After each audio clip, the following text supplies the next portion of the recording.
Welcome to the third ever Cover the Bases podcast. I apologize for not hosting a podcast in a while, but I've been really busy. I've still been writing for the site and will continue to do so.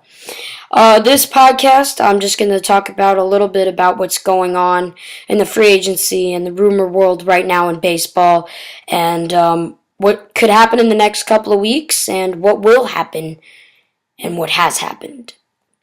Definitely something that we should take note on is the biggest signing so far. The three biggest have been Tim Hudson, Carlos Ruiz re-signing, and Marlon Byrd to the Phillies. Tim Hudson went to the Giants, by the way.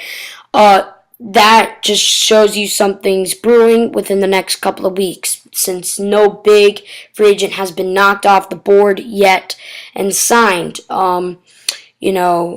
Definitely that's something to take note of as we head to the winter meetings. But one team I really want to talk about in retrospect of their signings so far is the San Francisco Giants.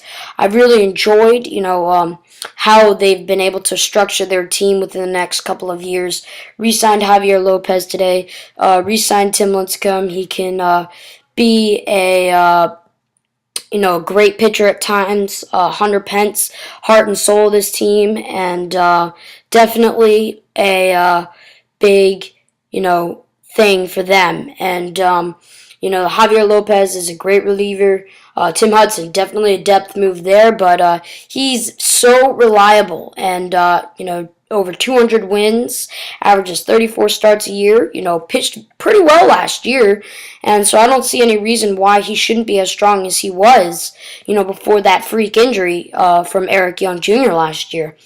Another thing, the Giants could also be in on Josh Johnson, which leads me to another topic, the Josh Johnson rumors. The Giants could be in on him. The Pirates have been named as a finalist. I assume that the Giants are as well. But where will Josh Johnson go? I speculate that he will go to the Giants. I like how they've made their moves so far. Pretty subtle, but could really help rebuild their team coming off of a, disappointing year in 2013. But Josh Johnson, he's a, pitcher that's going to provide definitely some risk to him, but definitely there's a lot of reward. He provides depth. He's a amazing pitcher in his past, with the Marlins, he's a guy that I've really enjoyed watching because of his, composure on the mound and the way he's able to dominate hitters. So, definitely keep an eye out for him signing within the next couple of days. Another rumor that I just saw was that Carlos Beltran and the Red Sox had some serious discussions today.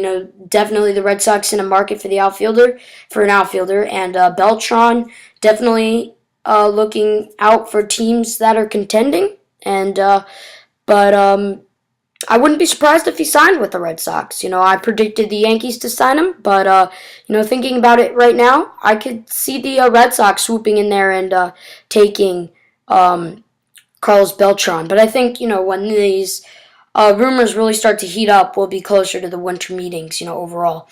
One last topic that I want to talk about rumor-wise is Ricky Nolasco. Those rumors seem to have quieted down after, really, really taking a speedy start in a couple of days ago. He could sign pretty soon, but I've really enjoyed watching him pitch. He's a reliable guy, also from Miami, formerly, and he was with the Dodgers in the second half of 2013. But Nolasco, the Twins are interested, the Phillies are interested, there's other teams that are interested. Every team that's really in the market for a starting pitcher right now is in the market for Ricky Nolasco, just because he's been such a good player, and such a reliable starter, but he's asking for too much money, $60 million. Yes, that's a lot for a pitcher who could be your, second or third starter in your rotation after that ace. Thanks for listening, and hopefully I can get a few more of these out, in faster paced. And thanks, and have a nice day, have a good week, and I'll be talking to you guys again soon. Enjoy the off season.